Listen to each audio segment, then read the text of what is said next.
The average solo operator loses about 8 hours a week to tasks a machine could do while they sleep. That's a full work day, every single week. Gone. Not to hard work, but to busy work. And the frustrating part is that none of it is difficult. It's just repetitive. The same small motions over and over, quietly eating the hours you could have spent on the work that actually moves the needle. So today, I'm giving you 7 of those tasks and exactly how to hand each one to automation. I'll name the specific tools, the exact setup, and the one rule that keeps each one from breaking. I'm going in order of fastest payoff for least effort.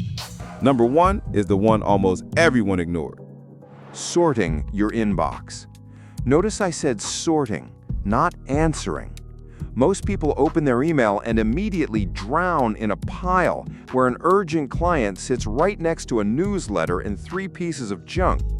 Here's the fix. A simple automation. You can build it in Gmail filters alone or N-8N if you want more control. Reads every incoming email the moment it lands, tags it, and files it. Urgent floats to the top. Newsletters go to a read later folder. Junk is gone before you ever see it. The setup is 2 steps. Define your categories once, then write the rules that sort into them. 20 minutes to build, it runs forever. And the rule here, filter before you touch. If everything is pre-sorted before you open the inbox, you cut your email time in half without answering a single message any faster. Drafting the replies you send over and over. The thanks, got it. The here's my rate. The sorry, let's reschedule. Be honest, you've typed these 100 times. Take the 10 replies you send most often and feed them to an AI as examples. It learns your phrasing, your tone, even how you sign off. Now, when a matching email arrives, it drafts the response for you, and it actually sounds like you wrote it, not a robot. But the rule never bends. The machine drafts, you approve. It never hits send on its own. That single boundary is the difference between automation that saves you and automation that embarrasses you in front of a client. Publishing content, not creating it, publishing it. Taking one thing you already made and getting it onto 5 platforms, formatted right, at the right time. You write one post, the automation reformats it for each platform, trims it for one, adds hashtags for another, pulls a quote for a third, and cues them all to publish across the week while you're doing literally anything else. This is leverage in its purest form. 1 input, 30 outputs. The idea is human. The distribution is a machine. That's the whole game for a one-person brand. Task 4, data entry. Copying numbers from one place to another. Invoice totals into a spreadsheet. Form responses into a database. Receipts into your accounting app. This is the most automatable task on earth, and somehow the one people burn the most hours on. Connect the 2 apps once. The form to the sheet to the books, and the data moves itself, instantly, with no typos and no missed rows. Dead simple rule. If you've copy-pasted the same kind of thing twice, automate it before the 3rd. A 30-minute setup will save you that half hour every week for the rest of the year. Following up. The lead who went quiet. The invoice that's 2 weeks overdue. The client who said, circle back next month, and it's now next month. Follow-ups are where the money hides, and exactly where tired humans forget. And automation never forgets. It watches for the trigger. No reply in 3 days, an invoice past its due date, and it sends the nudge automatically. Polite, perfectly timed, every single time, without you lifting a finger.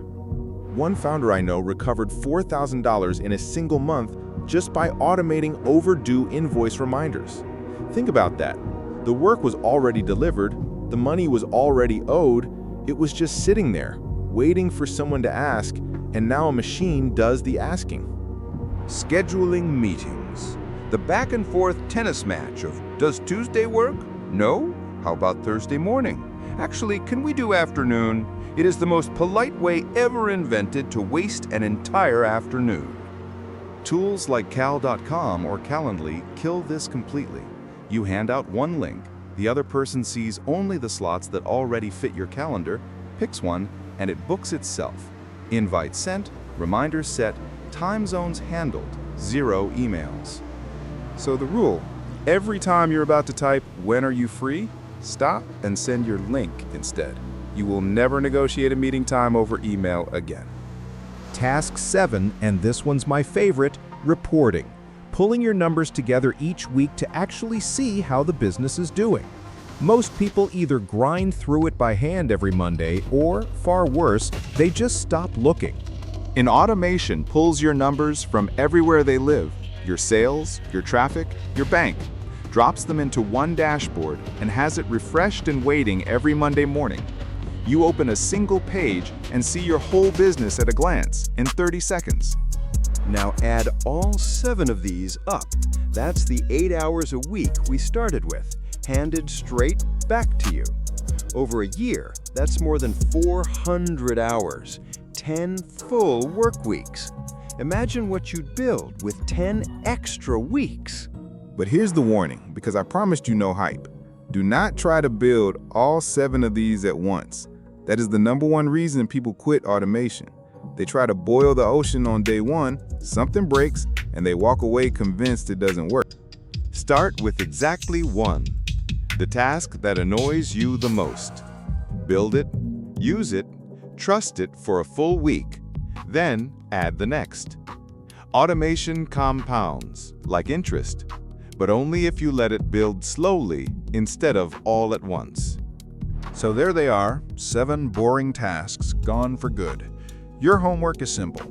Pick one, not all of them, just the one that's been draining you the longest, and automate it this week. Quick recap so you can screenshot this. 1. Sort your inbox. 2. Draft your repeat replies. 3. Publish your content everywhere. 4. Kill the data entry. 5. Automate your follow-ups. 6. Replace scheduling with a link. And 7. Let the weekly report build itself. 7 tasks, 8 hours, 1 machine doing the boring parts. And if you're stuck choosing where to start, here's the tiebreaker I give everyone. Ask yourself 3 questions. Which task did you do more than 3 times this week? Which one made you sigh when you opened it? And which one follows the exact same steps every single time? The task that hits all 3? That's your first automation. Repetitive, annoying, predictable. If a task checks those 3 boxes, a machine can do it. And after today, it should. Because every hour you spend on boring work is an hour your business doesn't grow. If you want the exact templates for all 7, plus the step-by-step build, that's the whole point of this channel. The real mechanics, no hype. I'll walk you through building the very first one in the next video. Subscribe so you don't miss it, and I'll see you there.